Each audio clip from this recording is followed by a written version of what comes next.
I managed Kilmainham Gaol for 6 years, and as part of that I obviously became very interested in the history of imprisonment, etc. And when I was in Kilmainham, which is synonymous obviously with political imprisonment in Ireland, I became most interested, or as interested, in the history of the ordinary criminal and their treatment in the prison, because even though Kilmainham Gaol is synonymous with political imprisonment, 99.5% probably of the prisoners that went through Kilmainham's doors were what are euphemistically called ordinary decent criminals. And while I was doing that, the anniversary of the history of Mountjoy prison was coming up in 2000. It was 150 years old. So it became then the focus of my, I suppose, study and interest, and ended up in this book, which was launched in the prison on the occasion of its 150th anniversary, which is still a very great highlight for me, I have to say. So, without any further ado, I'm going to try and give an overview of the history of the prison in 40 minutes. Like, it's just such an impossibility. I could talk for 40 minutes in the first chapter, and you know, and I would really enjoy it. You may not, but I would really enjoy it. So I'm just going to go. I'm going to try and cover as much as I can. There's lots I can't. There's been over 500,000 prisoners have gone through the doors of the prison. It has reflected Irish society. There's philosophical questions, there's sociological questions, there's criminology questions, there's political questions. It's a huge sort of prism, or what I call the cracked mirror of Irish society. And it is still with us, and it is still reflecting society. And I think when I wrote the book, in the late 1990s, Mountjoy prison was on the news nearly every single day, in terms of overcrowding, in terms of temporary release, in terms of suicides in the prison, in terms of drug abuse in the prison. It was one of the burning issues of Ireland in the 1990s. It's not so much now. There's other issues which have taken over, and I think that's an interesting discussion to have, possibly at another time. But the story of Mountjoy prison, and this is where it kind of gets difficult, is it actually goes back to really until the late 18th century. This man here is a man called John Howard, and he went around, he travelled 55,000 miles on horseback visiting prisons throughout Europe and the world. Now, he might cut a kind of an odd figure nowadays, but he was probably one of the most famous people in the world at the time. And the reason for that was, in the late 18th century, the prison became the centre of punishment, or was put forward as the centre of punishment. Before that, prisons weren't used for punishment. Prisons were where prisoners were brought while they were awaiting their trial, which would then dictate their punishment. Roughly, say, 2% of people who were convicted in courts were sentenced to imprisonment, or were held in prison as part of a punishment. The rest were either whipped, transported, or executed, or they could have been branded in their hands.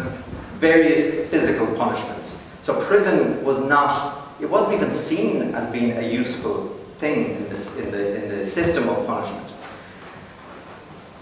At John Howard's time, a couple of things happened. One was really the outbreak of the American War of Independence, and that shut off the supply of convicts going from Ireland and Britain to America. There had been 13,000 Irish criminals transported to America in the 18th century until the transportation ships stopped at the outbreak of the American War of Independence. And what happened then was the confinement crisis. Basically, prisons were used to store and hold prisoners for a long time, for the first time. And these prisons weren't really prisons in any particular architectural sense. They were castles, they were large houses, they were just old buildings that had been changed into a prison. And the regime in prison wasn't too different from the regime outside of prison. If you were poor outside of prison, you were poor in prison, but you had to pay for your food. You had to pay for your upkeep, because the person who ran the prison didn't have a salary, and they charged the prisoners for their upkeep. So there were begging windows where poor prisoners would beg from passers-by to pay for their food and their board.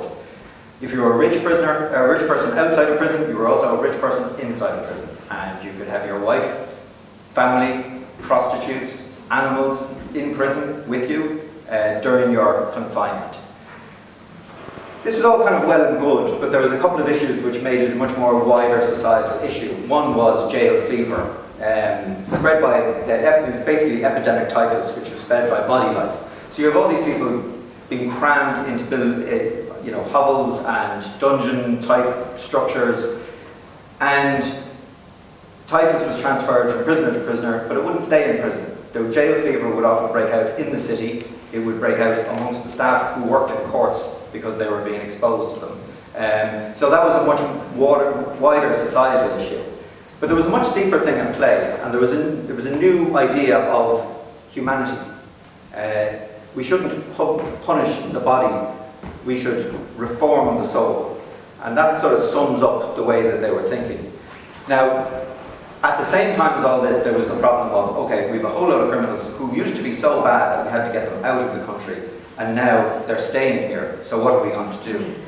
Between, in about a space of around 12 years, there was something like 230 people executed on the streets of Dublin by the state, or by the local authorities, essentially.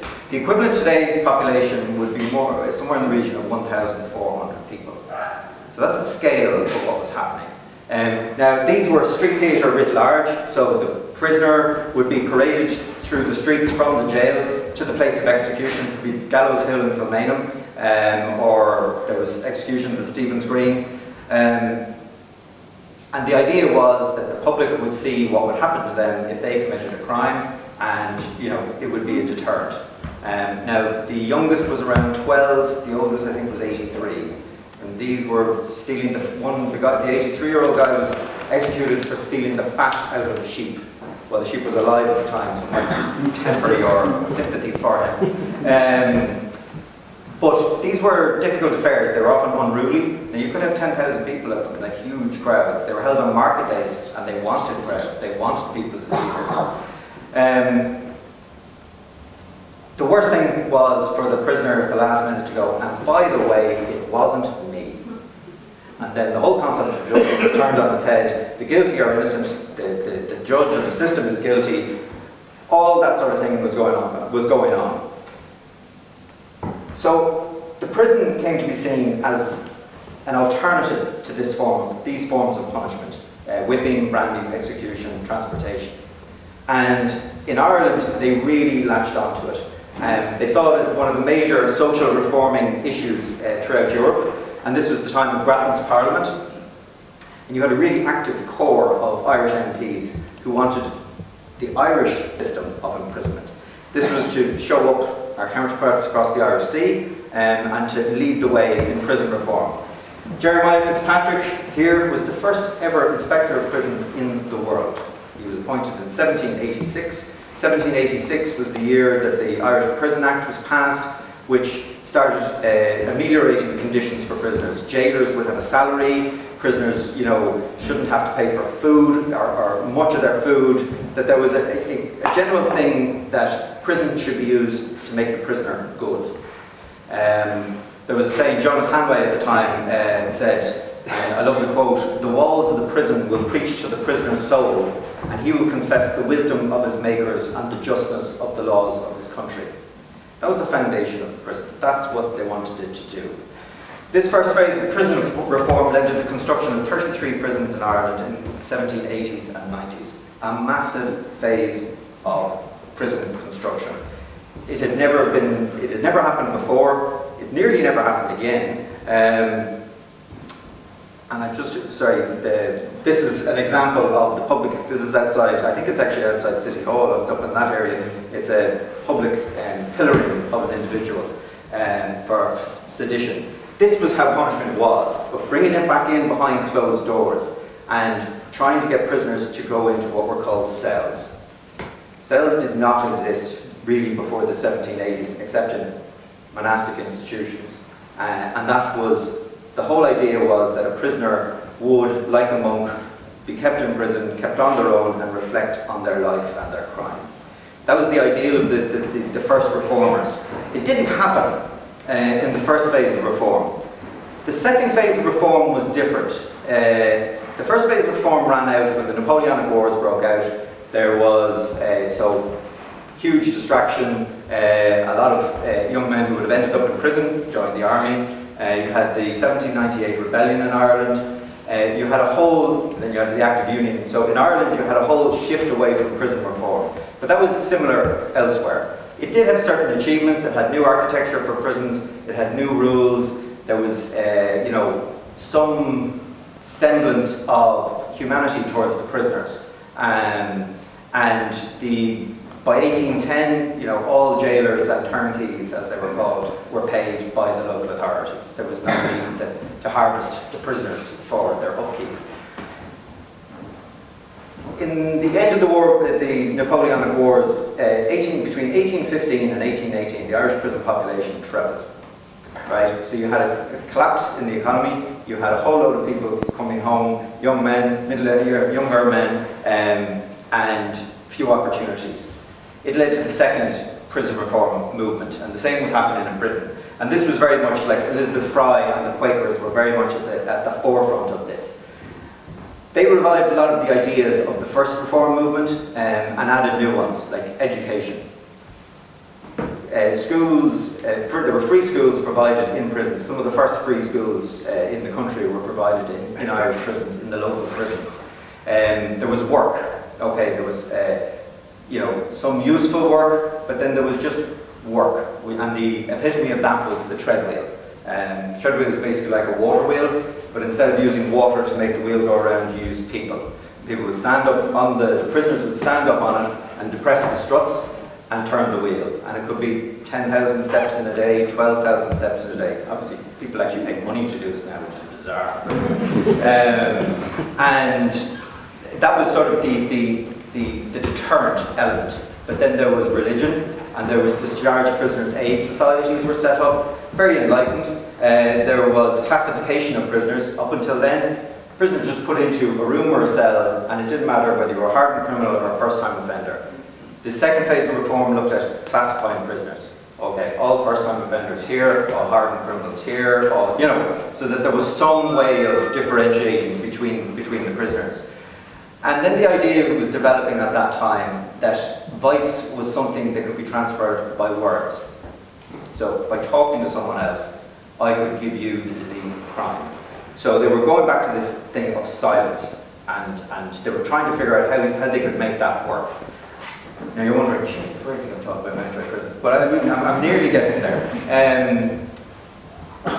At the time, there was a debate, particularly in America, and between it was the Elmira State Reformatory and Auburn State Penitentiary. One had silent association, and the other had separate confinement. Now, silent association was, we can have all prisoners standing in it, congregated like this, no problem. But if you so much as speak a word to her, you'll be punished. Okay? You'll be punished for 3 days in the cell, in the punishment cell. So it was a very coercive system, and it had to be monitored all the time. The separate confinement thing was, you will never be in a situation like this. You will be kept on your own for either a period of your sentence or your entire sentence. So you had to have a cell to yourself. You had to have a place that you could work that was separate from other people. The chapel had to be arranged in such a way that you couldn't communicate with someone else. And that was the system that won out. And there was a 1836, the Molesworth Committee in the House of Commons said, separate confinement is the future of punishment. It will solve crime. There was a belief that they could solve the issue of crime. Not just a person's crime, but society's crime. And this was coming at the same time as the transportation to Australia was coming towards its end, or beginning to come towards its end. They knew it wasn't going to go on forever by that stage. It was also one of the reasons that the first reform movement had ended, because they started transporting people to Australia. In the 1830s, the Australians were kind of going, hang on a second, we're kind of developing it as a society, we really don't want to take convicts continuously. And so this was tied up into that. And then out of it was the construction of Pentonville Prison. Now if you look at this, this is really the exact same as Mountjoy Prison. In fact, Mountjoy Prison is an exact copy of Pentonville Prison. Pentonville Prison was built in 1840 after the Molesworth Committee report. This was prison architecture at its height, its apogee. It could not get better than this. Architecture against communication. So you had each prisoner in their cell. This is before it opened. There were people visiting because it was such a famous building, and they wanted to, it and the House of Commons were two of the most famous buildings constructed at the time. You were in your cell for 23 hours a day. Outside your cell, you can see there's a carpet here, which the warders would walk along with felt slippers to muffle the sounds of their footfall. There was a spy hole in the door. You had heating, so you had a central heating system. You had a toilet. You had a window. You had a hammock. You had a bed, and you had a chair. And you had a handle from 1840 that you could pull, and it would ring a bell outside, and a flag would open. And all of this would allow you to stay in your cell for 23 hours a day. Pentonville Prison was constructed with that in mind. Mountjoy Prison was constructed purely with that in mind. Mountjoy Prison opened on March 27th, 1850, to quite a bit of fanfare. People were very proud of it. People were encouraged to go along the North Circular Road to look at what's called the model prison. There was a whole generation of prisons that were built copying Pentonville, and up until the 1980s, 40% of prisoners in Britain and Ireland were held in Pentonville's offspring. Mountjoy Prison was built with a specific function in mind: to hold prisoners for 9 months before their transportation to Australia. This is a cell in Mountjoy from the original drawings of the prison. So you have the toilet. The toilets were there until the 1860s, when they had to be removed because they weren't being used properly. The stench, they were blocked up. They were being used by people who had never seen a toilet before, and they were only reinstated in the last decade. You had a bowl, a sink. You had a foul air vent, fresh air vent that would have been linked to the heating system, the boiler. You had your window, which was louvered, so you could open it a little bit, but it was so high you couldn't see out of it. The table that would have been in your cell would have been bolted to the floor, and the bed would have been fixed. So you had no chance of looking out, because it was felt the glimpse of a tree would interrupt that reform process. The theory was that at the end of 9 months in Mountjoy, you would be transported to Australia, a reformed individual. That this 9 months, and at 9 months, birth and all that, and the whole, you can see where they were thinking. And that you would reflect on the crime that you committed, how you ended up there, and vow to be a better person and not do it again. Didn't really work that way, but just go back to this one. When I talked about the chapel, this is the drawing of the original chapel in Mountjoy. These are the stalls that the prisoners were in. So the prisoners would come in, sit in their stalls, so they couldn't communicate with the person beside them. This was separate confinement. Silence, enforcing silence. Now, the problem, I suppose, early on was that in 1853, 1854, transportation from Ireland ended pretty much altogether. There were a small number transported after that, but essentially criminals weren't transported after 1853. Suddenly you were faced with this thing, okay, all these people were said again were so bad that we had to put them in here for 9 months and then get them as far away from Ireland as possible, are now all going to stay at home. And it was another confinement crisis. What do we do? And it was coming to the point where prison systems were beginning to fail. You had Pentonville Prison and Mountjoy Prison, other prisons like it, this is as good as the prison is going to get architecturally. If this doesn't work, we're not really sure where we're going to go with this. And in 1853, a man called Crofton and two colleagues were asked to look into the Irish prison system and transportation system on what to do when transportation ended. And the new sentence of penal servitude came into effect, which was basically long-term confinement. Before that, the most you could be imprisoned in Ireland, which would have been in a local prison, was for 2 years. That was the longest sentence of imprisonment. You could be transported for life, which could be imprisoned for 2 years. Now you're in a situation where you could be imprisoned under penal servitude for life. What are we going to do? And Crofton came up with his system. Mountjoy was pretty much the same as it was before. The idea was you have 9 months in Mountjoy, in silence, separate confinement, reflecting on the crime that you committed. They didn't care if you worked. They put oakum, gave you jobs picking oakum, which is basically unraveling tarred ship's ropes. They didn't care at the end of the day whether you'd done it or not. And what they wanted to do was they wanted to make work something that you wanted to do. Okay, picking oakum is an incredibly boring thing to do. And that was the only thing. The priests were very important, so the chaplains, the Presbyterian, the Protestant and the Catholic chaplains were very important in the prison. Education was important. But there was really a conscious thing to reform the malleable soul. And they kind of wanted to break it in the 9 months. After the 9 months, you would be then sent to, most would have been sent to Spike Island for hard labour. And this is where you know, having spent 9 months doing nothing but sitting in silence, you would be eager to do something. And it was, you know, Spike was kind of notorious in terms of the conditions and its exposure to the elements, and just the hard work that there was in sort of breaking stone and sort of doing the battlements on the island. It was real hard labour. But the good side of it was, and this is where prisons are always tricky, is that how do you reform someone at the same time as punishing them?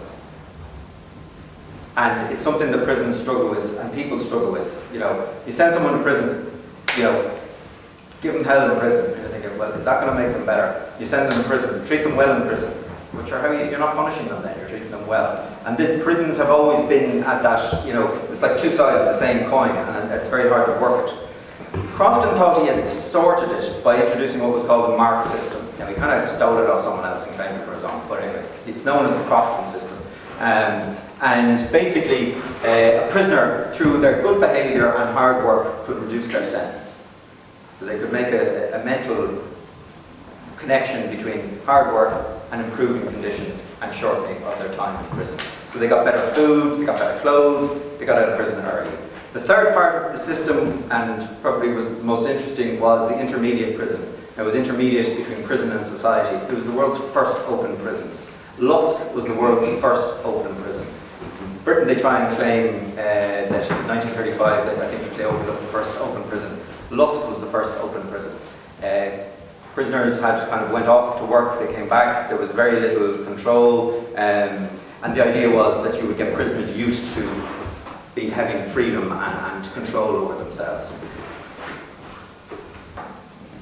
And around the world, people from around the world came to Ireland to look at the Crofton system. They came to Mountjoy, they came to Spike, they came to Lusk. And the International Penitentiary Congresses, which were huge deals in those days, basically said Crofton has done it, because look at the numbers. The prison numbers in Ireland declined dramatically following the introduction of Crofton's system in 1854. Recidivism, which is the repeat offender, was nearly not unheard of, but like just a fraction of what they had been.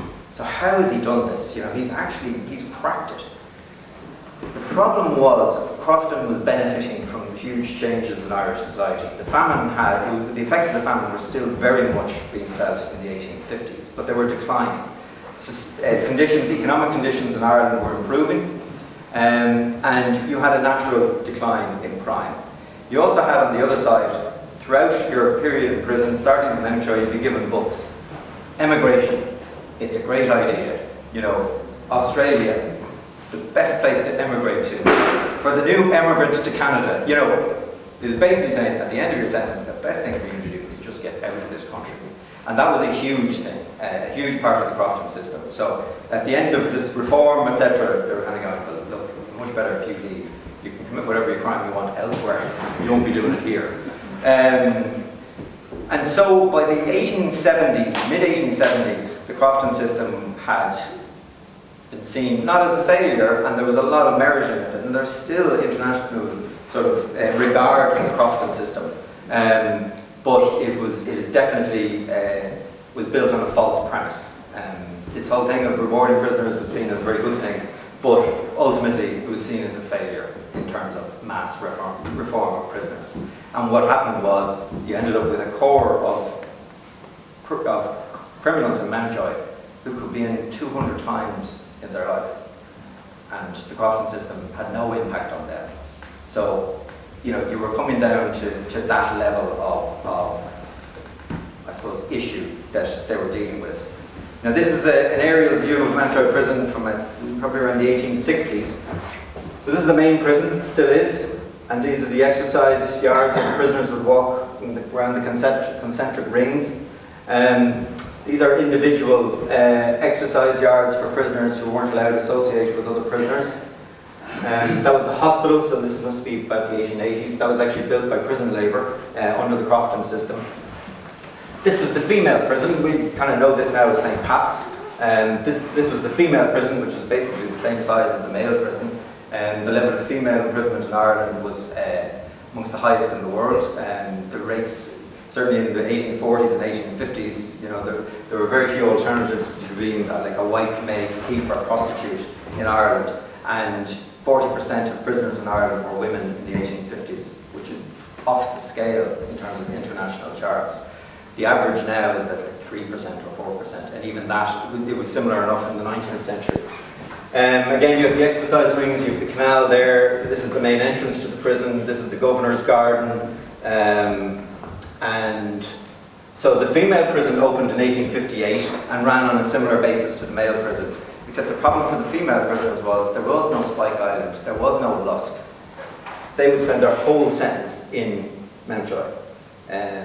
And there were particular problems associated with female prisoners in terms of they felt that this silence rule was far too hard for women to endure for 9 months. So you only had to do 4 months in silence if you're a woman. But this whole issue of not, you know, some women, there was a woman, Catherine Hennessy, who, I'll tell her story now. You know, there's over 500,000 prisoners in prison. How do you tell the story of them? It's impossible to tell the story. How do you, equate one prisoner who raped someone with another prisoner who stole, you know, a loaf of bread, with another prisoner who beat someone up? You know, where is the connection between them?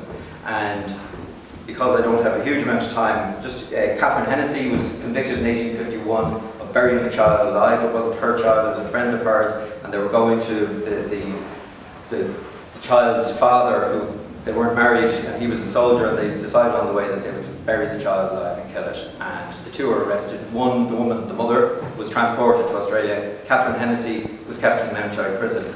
You could only get a reconsideration of your sentence after 10 years.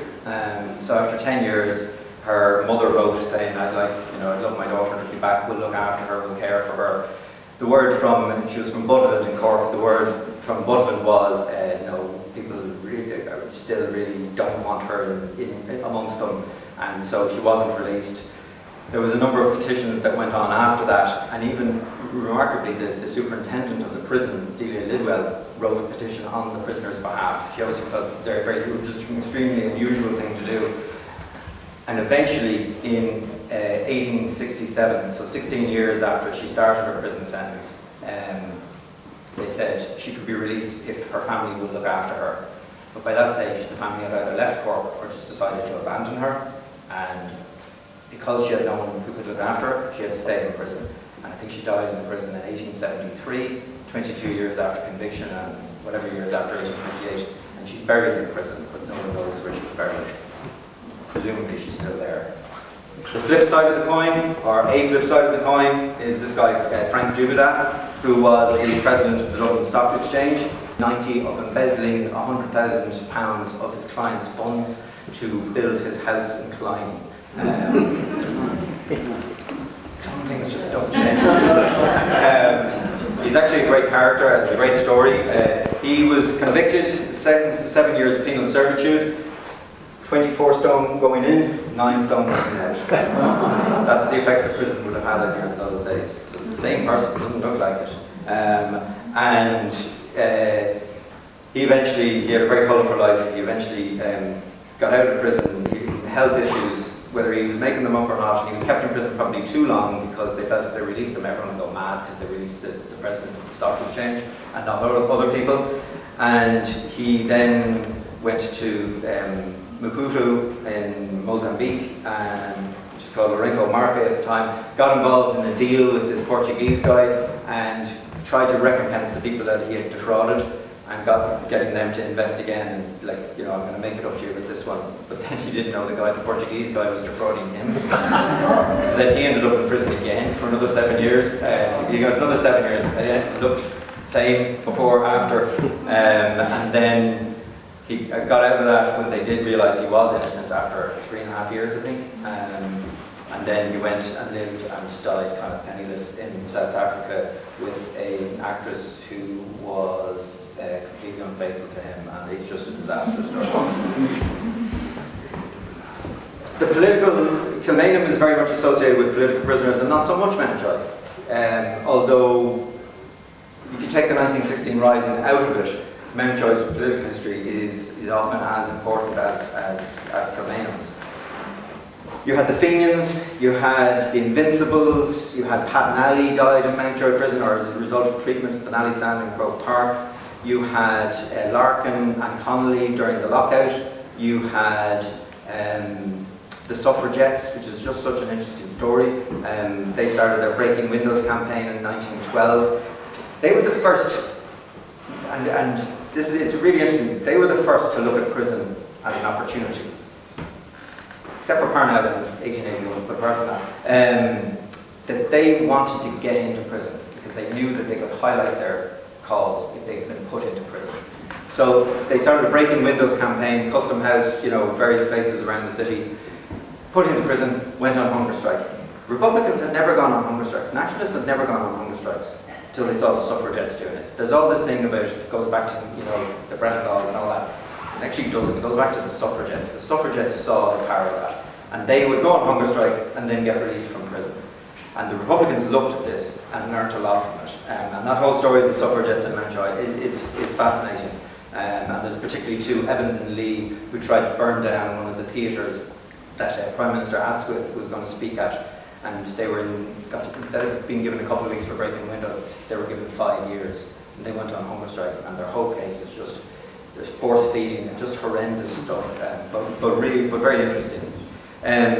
This is Thomas Ashe's funeral. Thomas Ashe, prisoner in Mountjoy prison, who went on hunger strike. It was the first hunger strike of Republicans in 1917. Died while being force-fed, and was on hunger strike for just 5 days. And his funeral became the place where Michael Collins, emerged from the shadows of the Republican movement. And after the volley of shots was fired over Ashe's, that's the only thing that should be said over a dead Fenian's grave. And basically that's it. We're going to start fighting it sometime soon.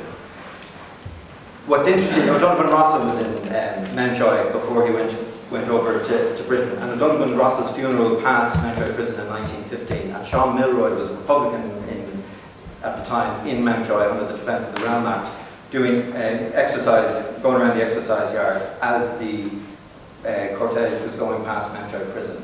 And Milroy writes about it brilliantly, about, he suddenly saw himself as being part of the continuum. That this was, he was in a direct line with O'Donovan Rossa, who had been in the same prison, and he had a direct line with Robert Emmett, who had been in a different prison, and saw this whole prison thing as being, really a key to the Republican ideology. And it remained it up until very, very recently. And say in the War of Independence, you would have had, obviously Mountjoy was used for the incarceration of numerous Republicans, and there was hunger strikes by the prisoners. A guy called Fleming brought the place to his knees on his own, basically, by not cooperating. And actually, Richard Shakespeare is related to him, by the way, just a colleague of ours. Then you saw the propaganda value of escapes. So Michael Collins organises the escape of 3 TDs from Mountjoy. 20 prisoners escape, and this becomes headline news around the world. It shows up the British for being, unable to even govern their own prisons, and it's a propaganda coup. And then you have executions, which is where the authorities kind of turn the gaze back on themselves. And this is Patrick Moore and Thomas Whelan, who were executed on March 14th of 1921. 6 people were executed that day in Mountjoy prison. There was 4 others who were executed during the War of Independence, including Kevin Barry, and they were all disinterred from the prison in 2001, I think. So you had this whole concentration of political activity in prisons. And I think Ireland is up between like the 1790s until the 1980s. You could really tell the history of nationalist political Ireland without leaving a prison. And that's, I don't know if there's any other country in the world that can do that. I don't know if it's a good thing. May not be. By the time independence came, prison population in Ireland had fallen to virtually nothing. There was about 400 prisoners, and that was for a number of reasons. The population had declined, the economy had improved, emigration had continued, but society had kind of settled down. The land question had been more or less solved, and there were other issues, but that whole level of incarceration was no longer deemed necessary and no longer wanted. There was a new thing, like World War I changed a lot of things, and one was the perception of the citizen and the state. Afterward, when a citizen can engage in World War I and sacrifice their lives, is the state authorised to punish them if they do something wrong in a way that was appropriate in the 1850s? So you had this whole change in the whole prison regime. And you can see here, I love this, it's from the early 1920s, and it's showing some of the ordinary prisoners, and it just looks really boring, and that's the reality of prison life. Prison life is boring, and it was particularly boring in this whole period, in terms of, well, it was more enlightenment. They stopped whipping prisoners in 1926, separate confinement. The whole silence thing was ended officially in 1933. You would have thought it had gone before that. And so you had all of these changes, and there was a lot of good aspects of that, but there wasn't. It's not as if it was very enlightened, and it's not as if they were really trying to help the prisoner. They were just kind of making it easier. The man who was in charge of the prison for much of the period there, it was a man called Kavanagh, who had been a prisoner in Mountjoy during the War of Independence. He became governor of the prison then, I think in 1927, and remained governor until 1961.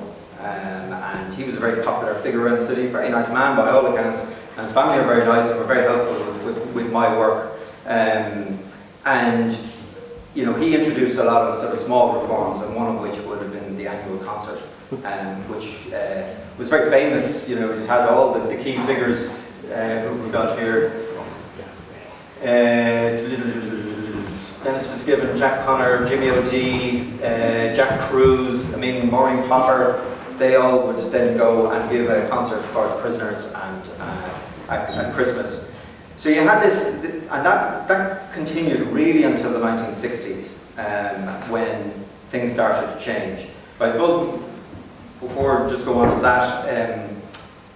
Mountjoy was also the site of execution. So in terms of ordinary criminals, there were 30 who were executed between 1923 and 1954 in Mountjoy prison.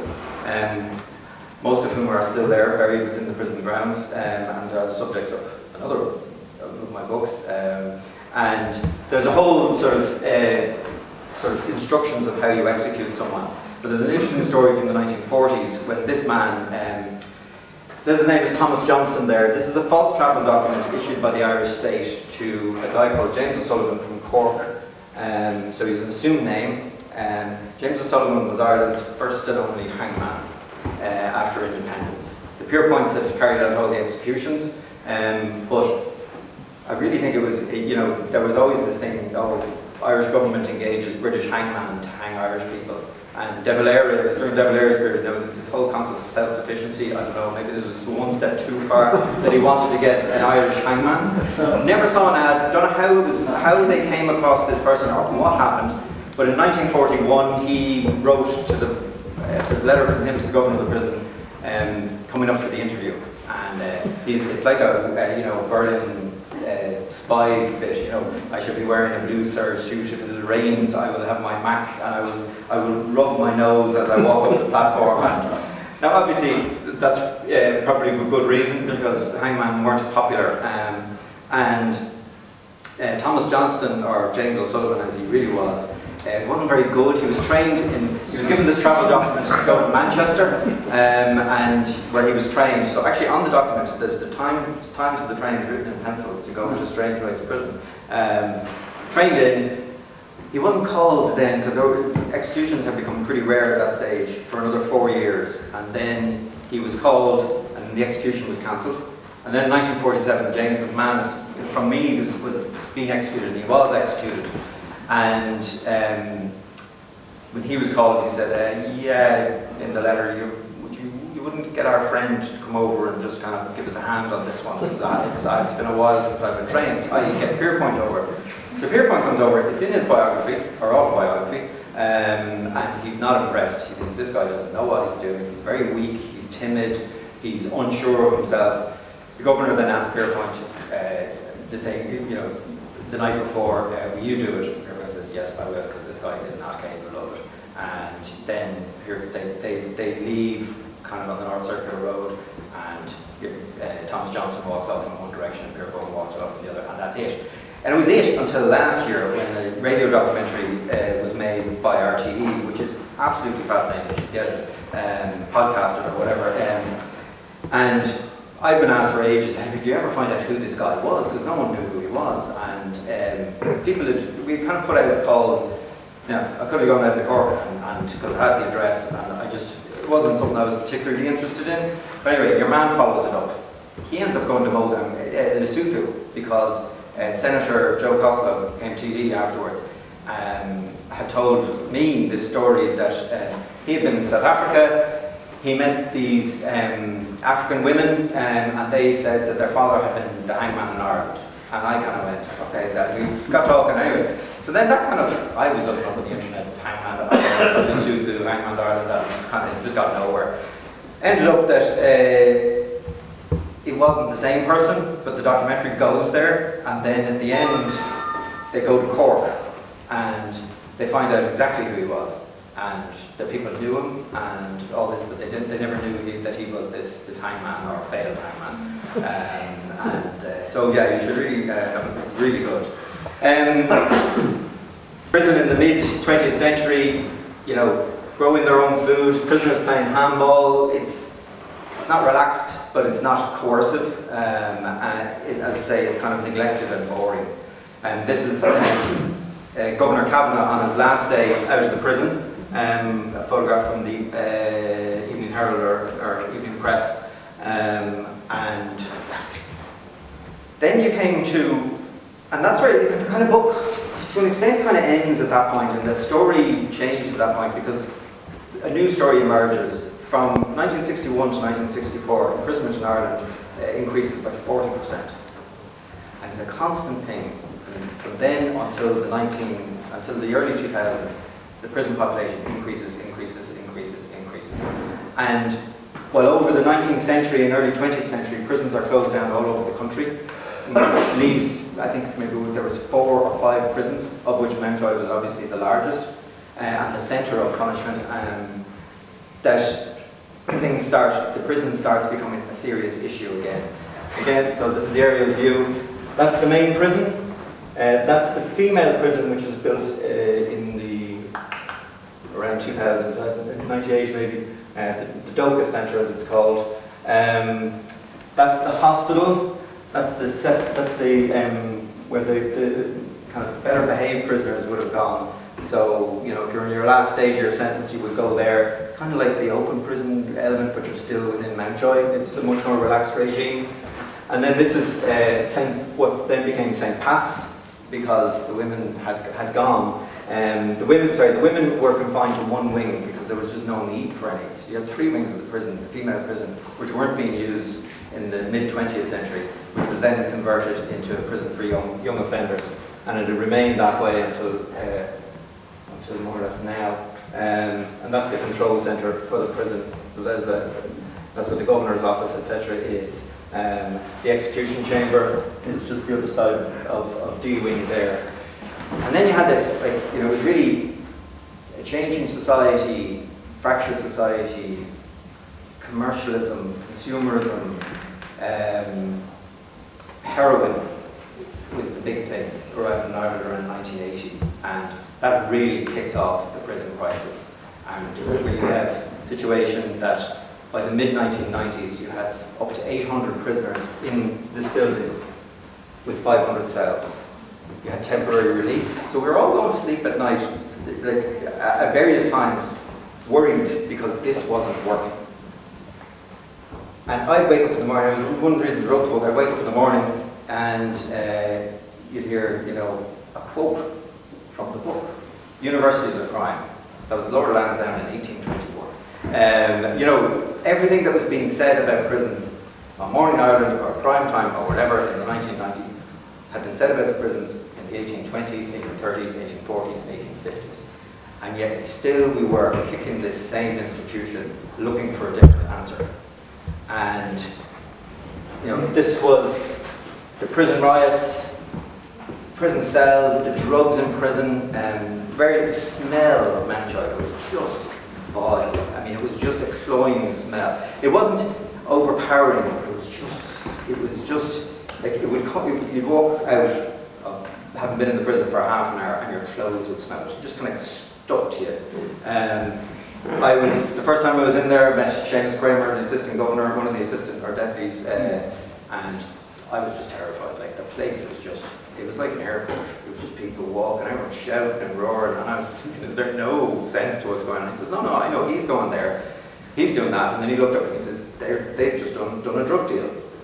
And I'm thinking, okay, why isn't anyone doing anything about this? And it was, John Monaghan was great and very humane, but I think he kind of fell down in terms of that, dealing with the drug issue in prison. I think they felt that if they dealt with the drug issue in prison, it'd explode. Nowadays, you go into the prison, then you have the violence in the prison, and A-wing is if you're in A-wing, you're in trouble. C-wing was known as the Muppet wing, because that's where the prisoners who weren't quite the full shilling were put. And, you know, an incredibly dangerous place to be. It's changed now. I haven't kept fully up with the story. I've been in the prison a couple of times, a few times since the book, and then recently, about 3 years ago, the smell is gone.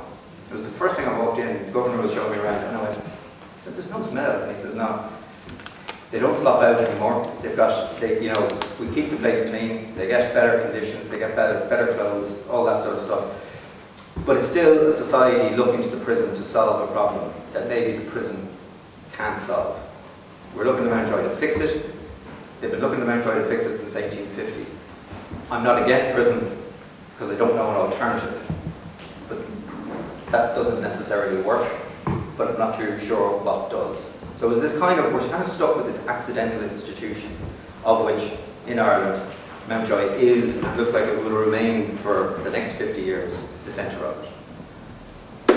45 minutes and 52 seconds.